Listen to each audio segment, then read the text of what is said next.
حضرت فضیل بن عیاض رحمۃ اللہ علیہ ڈاکو تھے، اور نرے ڈاکو نہیں تھے، ڈاکوؤں کے سردار تھے۔ تو ارشاد فرماتے ہیں کہ میرا طریقہ یہ تھا کہ میں ایک پورے قافلے کی صورت میں حملہ کرتا تھا تو لوگ ڈرا کرتے تھے اگر کہ فضیل بن عیاض کے ڈاکوؤں نے حملہ کیا تو پھر نہیں بچتے۔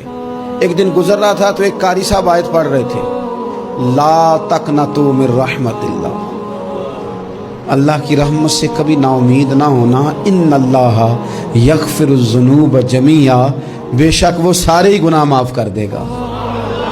آپ فرماتے ہیں میرے دل میں بات اثر کر گئی، ماننا ہے نا۔ اس نے نہیں ماننا، اس نے 6666 آیتوں کا ترجمہ پڑھ کے بھی توجہ نہیں کرنی۔ آپ ارادہ کریں نا، آپ اپنی دل کی زمین کو زرخیز بنائیں۔ فرماتے ہیں میں فوراً وہ آیت سنی تو میں رویا، اور میں وہ حافظ صاحب کے پاس چلا گیا، ان سے اجازت لی، ان کے کمرے میں داخل ہوا۔ میں نے کہا آپ نے بھی آیت پڑھی ہے کہ اللہ سارے گناہ معاف کر دے گا؟ تو جس بندے نے کئی سال ڈاکے ڈالے ہوں، بیٹیاں روتی رہتی ہوں پر وہ مال لے کے آ گیا ہو، مائیں واسطے دیتی رہتی ہوں پر وہ لوٹ کے نکل آیا ہو، اب جی اگر وہ بندہ بھی سچے دل سے توبہ کرے تو اللہ معاف کر دیتا ہے۔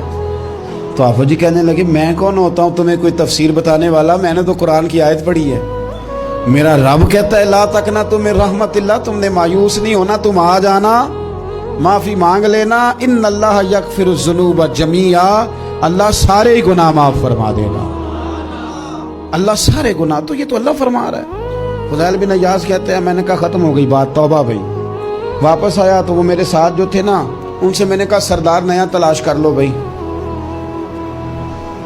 اب ارادے بدل گئے، پروگرام کچھ اور ہو گیا۔ اب تو لوگ ہمیں تانے دیں گے، اب تو لوگ باتیں کریں گے کہ اوتھے کی لین جانا ہے۔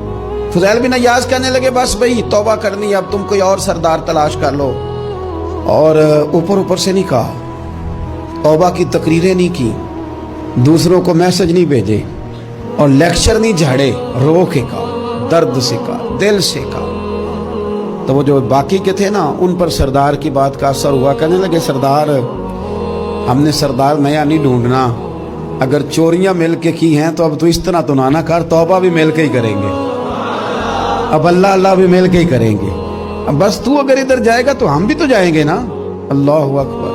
فضیل بن عیاض کہتے ہیں ظاہر ہے مال لوٹا کرتے تھے، میں نے مسئلہ پوچھا علماء سے تو انہوں نے بتایا کہ یہ تو حقوق العباد کا مسئلہ ہے، جو لوٹا ہے وہ تو واپس کرنا ہی پڑے گا۔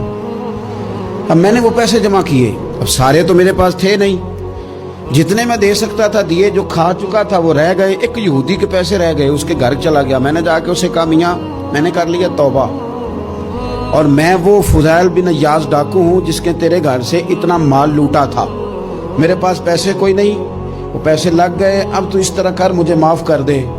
وہ کہنے لگا نا جناب، یہ بھی کبھی کبھی ہوتا ہے، لوگ نا شرافت کو بزدلی سمجھ لیتے ہیں۔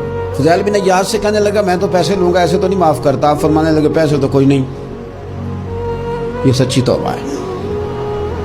وہ کہنے لگا پھر اس طرح کرو، میری اونٹوں کو چارہ ڈالو، پیسے پورے ہوئے تو چلے جانا۔ کل ڈاکو تھے، ابھی وہ تلوار چلانی آتی ہے، نیزہ چلانا آتا ہے، ڈٹنا آتا ہے، اعصاب مضبوط ہیں، مسئلہ کوئی نہیں، لیکن توبہ سچی کی ہے نا، یہ سچی توبہ والے لوگوں کا طریقہ ہے۔ اس سے کہہ سکتے تھے کہ جا جتھو لب دینی لے لے، تجھے کہا معاف کر دے، تو تیار ہی نہیں ماننے کو۔ حضرت فضیل بن عیاض کہنے لگے اگر اونٹوں کو چارہ ڈالنے سے تو معافی دیتا ہے نا، تو میں تیرے اونٹوں کو چارہ ڈالنے کو بھی تیار ہوں، کیونکہ راضی اللہ کو کرنا ہے، اپنے ضمیر سے بوجھ اتارنا ہے، بندوں کے سامنے سرخرو نہیں ہونا، اللہ کے حضور ہونا ہے۔ توبہ کا مطلب ہے رب کوئی بارگاہ میں سرخرو ہونا، بندوں کے سامنے نہیں۔ حضرت فضیل بن عیاض سے کہنے لگے ڈالیں گے تیرے اونٹوں کو چارہ، کیوں نہیں ڈالنا۔ 2-4 دن چارہ ڈالا تو وہ یہودی ایک دن کہنے لگا کہ یہ نا ٹھیکریوں سے بڑی ہوئی تھیلی ہے، یہ تو ذرا اٹھا کے لا۔ حضرت فضیل بن عیاض نے اٹھا کے اسے دی، جب اس نے کھولی تو اشرفیوں کی بھری ہوئی تھی۔ تو آپ فرمانے لگے تو کہہ رہا تھا ٹھیکریاں اٹھا کے لا۔ کہنے لگا میں تورات بڑی پڑھتا ہوں، عالم ہوں، میں نے تورات میں پڑھا تھا کہ مسلمان جب سچی توبہ کر لیں گے نا تو رب ٹھیکریوں کو بھی سونا بنا دیا کرے گا، پھر یہ مٹی کے ڈھیلے اشرفیاں بنا کریں گے۔ تو میں نا تیری توبہ چیک کر رہا تھا، یہ اس میں نے روڑے بڑے ہوئے تھے، لیکن تو اٹھا کے لایا، تو تیری توبہ بھی سچی ہے اور تمہارا دین بھی سچا ہے، اب اس طرح کہا رہا معافی اس شرط پہ دوں گا کہ مجھے کلمہ پڑھا تاکہ میں بھی مسلمان ہوں.